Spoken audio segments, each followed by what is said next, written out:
Good morning. Today we are going to discuss philosophy of religion, chapter number 1 as an introduction part. Philosophy, religion, theology and philosophy of religion. While the salvation of the soul is the end of religion, this discovery of truth is the object of philosophy. S. Radhakrishnan. In order to understand philosophy of religion and its significance, we have to study primarily the definitions and ideas of philosophy and religion. Definition of philosophy. The word philosophy is derived from the Greek word philos and sophia, wisdom. Philos means love and sophia means wisdom, which etymologically means the love of wisdom and pursuit of knowledge. In an attempt to arrive at a rational conception of the reality as a whole, it requires into the nature of the universe in which we live, the nature of the human soul and its destiny, and the nature of God and the Absolute, and their relation to one another. It requires into the nature of matter, time, space, causality, evolution, life, and world, and their relation to one another. In the It is the art of thinking all things logically, systematically, and persistently. The word rational is important.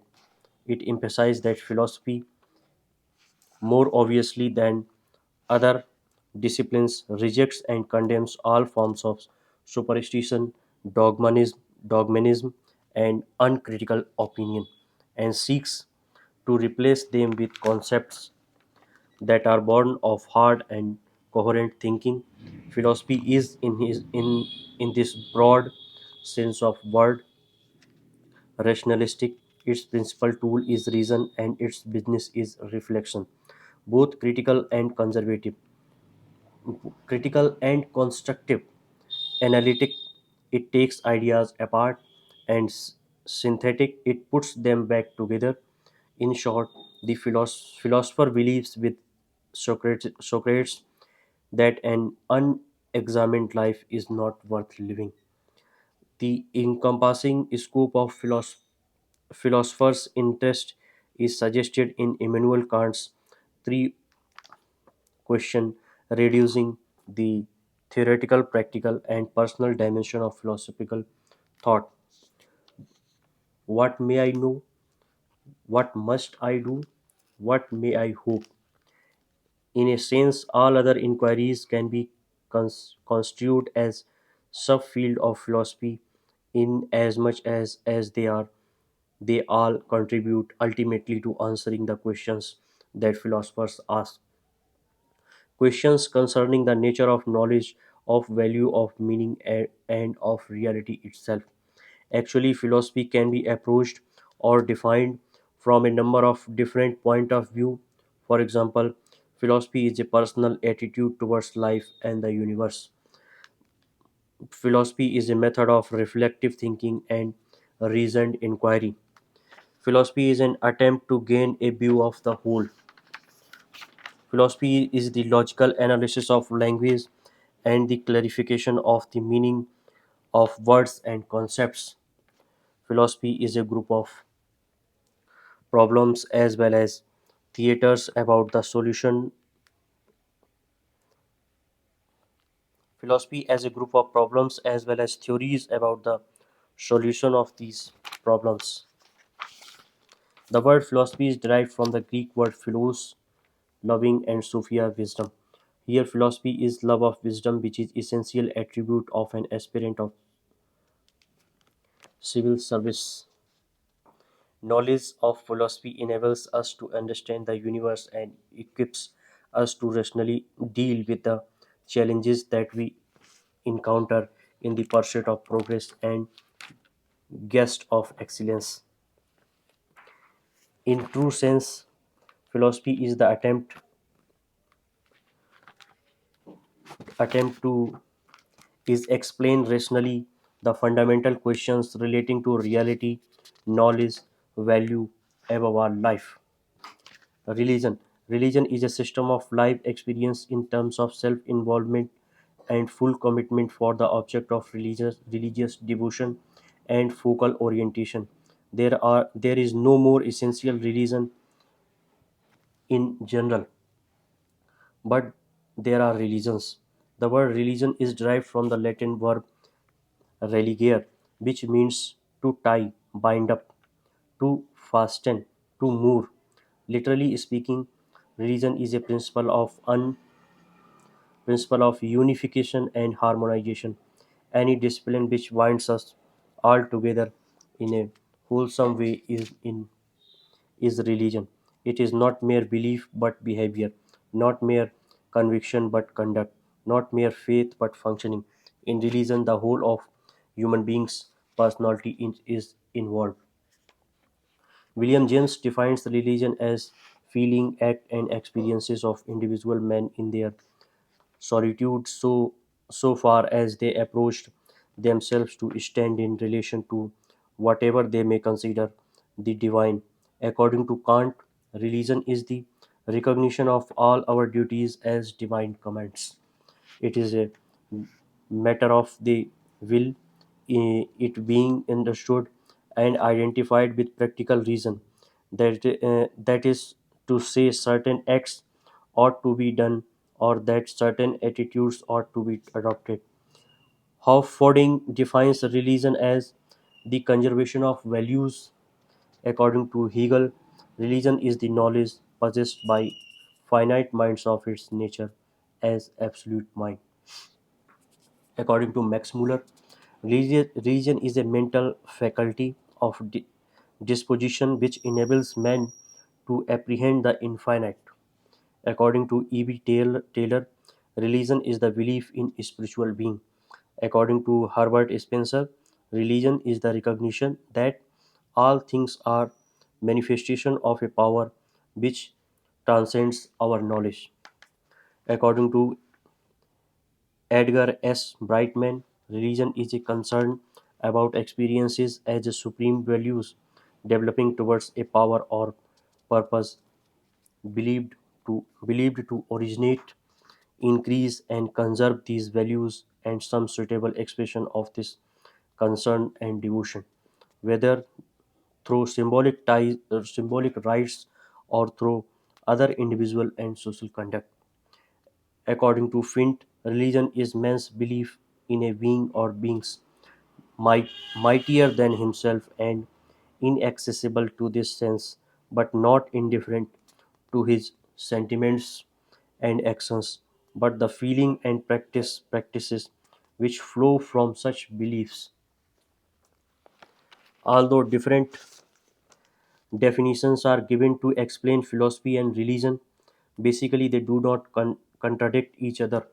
Philosophy and religion may differ to some extent, but in fact they are contem- contemporary to each other. Philosophy and religion may differ to some extent, but in fact they are complementary to each other.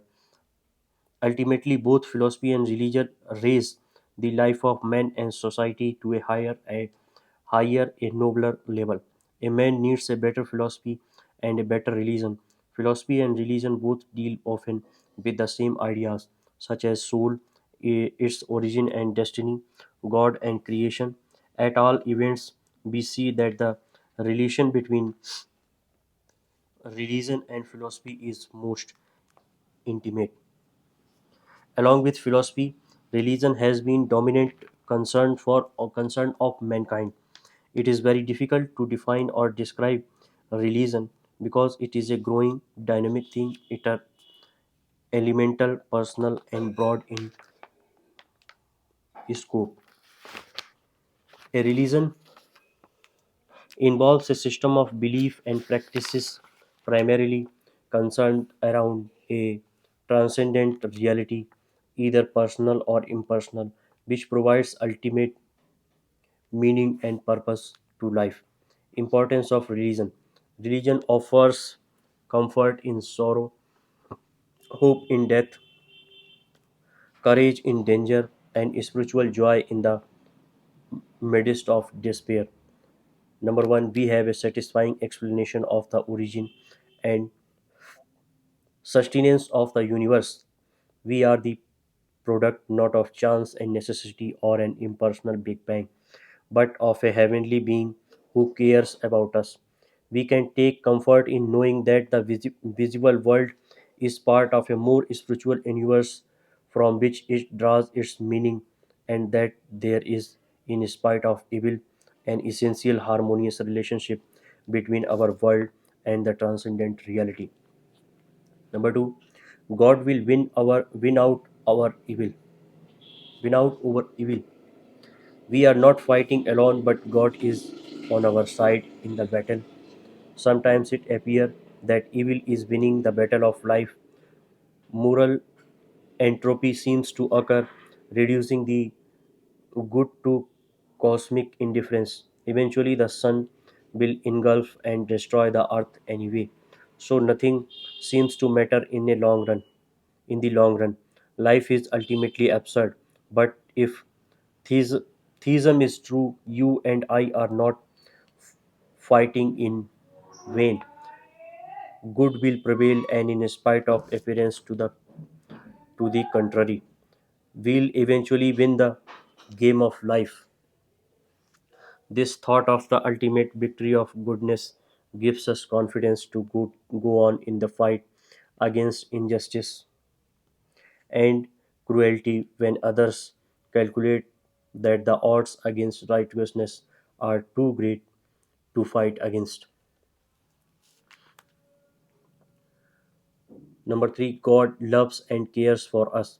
His love compels us so that we have a deeper motive for morality, good actions, including high altruism. We live deeply moral lives because of gratitude to one who loves us and whom we love. Secularism lacks this sense of cosmic loves, and it is therefore no accident that it fails to produce moral saints like Jesus, Saint Francis, Gandhi, Martin Luther King Jr., and Mother Teresa. You need a special love to live a world of comfort in order to go a desolate Iceland to minister to leper as Father Denim did. History informs us that religion inspires many people to moral saintliness, to develop their highest ethical potential in a way hardly ever seen in secular circles. We have an answer to the problem why we moral. It is clearly in your interest.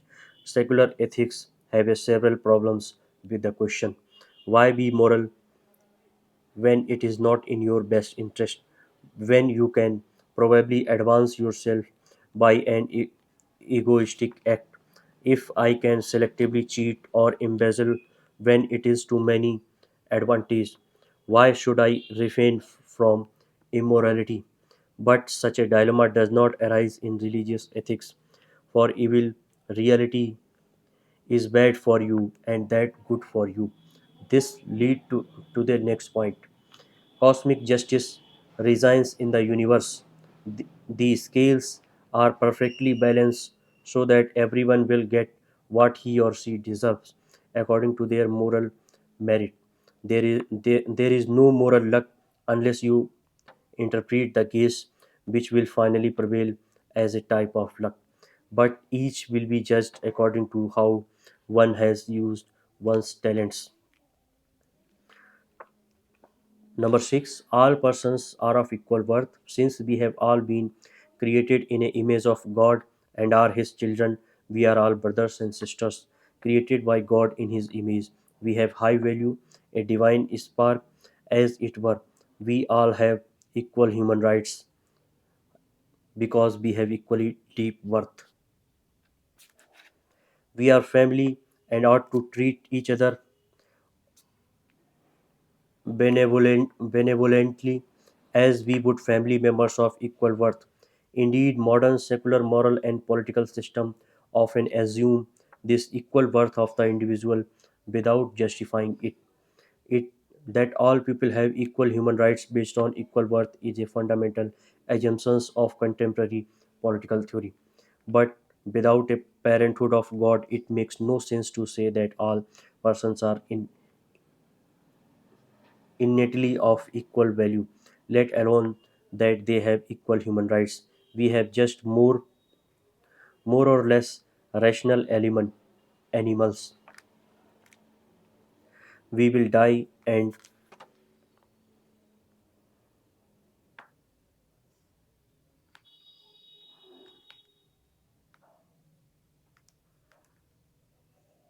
and from a perspective of intelligence and utility, Aristotle and Nietzsche are right. There are enormous inequalities, and why shouldn't the superior persons use the baser types of their knowledge? In this regard, secularism, in rejecting in egalitarianism, seems to be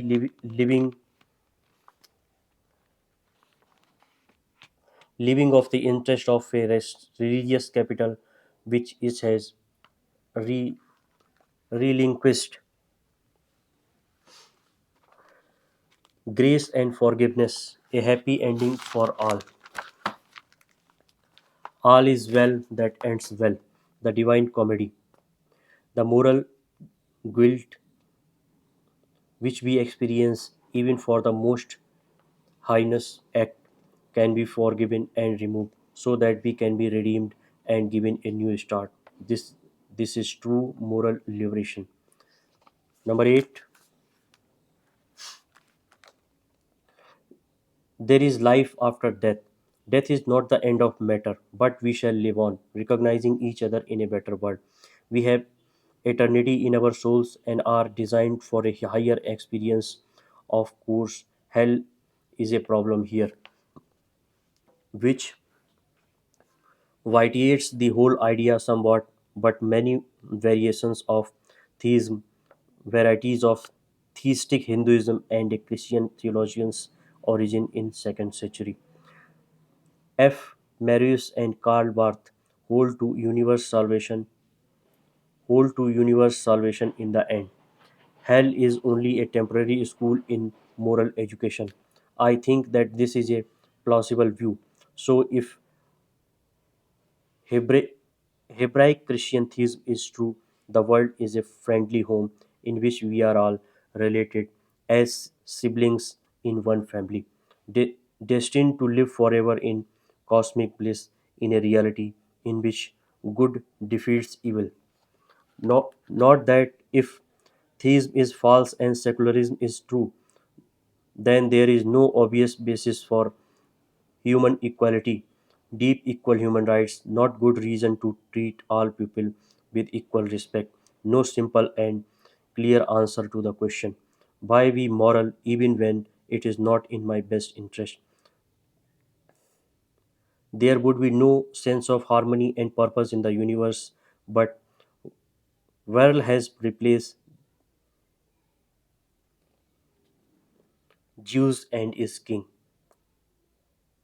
Sophocles.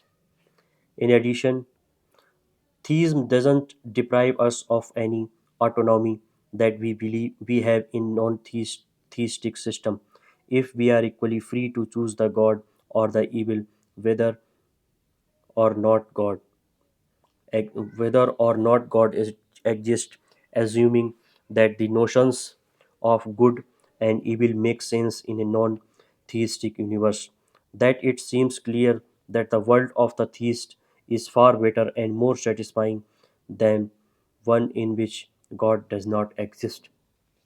Of course, the problem is that we probably do not know of theism, let alone our particular religious version of it is true. The evidence seems ambiguous at best, though, as Richard Swinburne and William Lane Craig and others have shown, a, a plausible case can be made for theism. Still, people can differ on the strength of the case, and theist can be wrong. Here I must use a Pascalian argument to press my third point that we may have an obligation, or at least it may be a good thing, to live as if theism is true. That is, unless you think that theism is so improbable that we should not even consider it as a candidate for truth, we should live in such a way as to allow the vir- virtues of theism to inspire our lives and our culture. In my argument, if my argument is sound, even non-believers should support religion for utilitarian and Pascalian reason. The theistic worldview is so far superior for the secular that even though we might be agnostics or weak atheists, it is in our interest to live as through theism were true, to consider each person as a child of God of high value, to interest to live as though theism were true, to consider each person as a child of God of high value, to work as though God is working with us in a battle of good over evil, and to build a society based on these ideas. It is good then to gamble on God. Religion gives us a purpose of life and a basis for morality that is too valuable in dismiss lightly. It is a heritage that we may use to build a better civilization, and one which we neglect at our own peril. Thank you.